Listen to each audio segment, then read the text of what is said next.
तो आजचा दिवस सुरू होतो माझ्या ह्या पिल्लूपासून. कारण की आजचा दिवस पूर्ण डेडिकेट होता तिला. कारण की आज जायचं होतं आम्हाला तिच्या स्कूलमध्ये. स्कूलमध्ये होती आज पॅरेंट्स मीटिंग.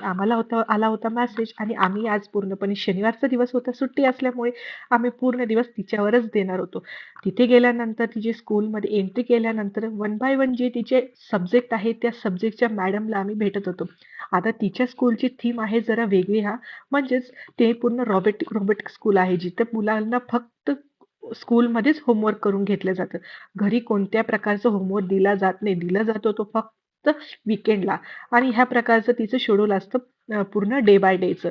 तिथे गेल्यानंतर तिचं रिपोर्ट कार्ड आम्ही बघतच होतो डे बाय डे ती कशी करते, काय करते आणि खरंच ते बघून जे इम्प्रेस आम्ही झालो ना, अक्षरशः आम्ही पहिले कधीच एवढं आम्हाला छान वाटलं नाही. कारण की एखादे पॅरेंट्स मुलांकडून अपेक्षा फार कमी करतात. म्हणजेच नॉर्मली आम्ही दोघं एवढंच म्हणणं आहे, की तुम्ही तुमचं बालपण छान प्रकारे हँडल करा.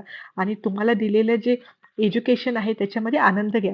आमचे जास्त होप्स नाहीये, पण त्या होप्सच्या पलीकडेही मुली जेव्हा आउटपुट देतात ना, तेव्हा पॅरेंट्स खरंच खूप एकदम सुखद धक्का बसतो.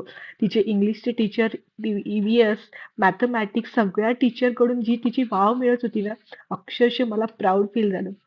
तिचे आम्ही डेलीचे जे बुक्स आहे, जे क्लासमध्ये ते होमवर्क करते तेही बघितले आणि असं वाटलं खरंच आम्ही राइट टू वे डिसिजन घेतलेला आहे. त्यानंतर त्यांनी केलेले जे प्रोजेक्ट आहे जंगल बीट्स तिथेही आम्ही व्हिजिट दिली आणि एवढ्या छोट्या मुलांना सुचलेली कल्पना पाहून खरंच खूप सुंदर वाटली.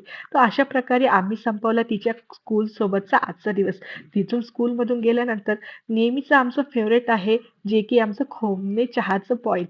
तिथे जाऊन आम्ही मस्तपैकी असं चहाची पार्टी केली. कारण की आज मुलीमुळे मस्तपैकी आम्हाला प्राउड फील झाले. भेटू परत नवीन ब्लॉगसहित नवीन व्हिडिओवर. बाय.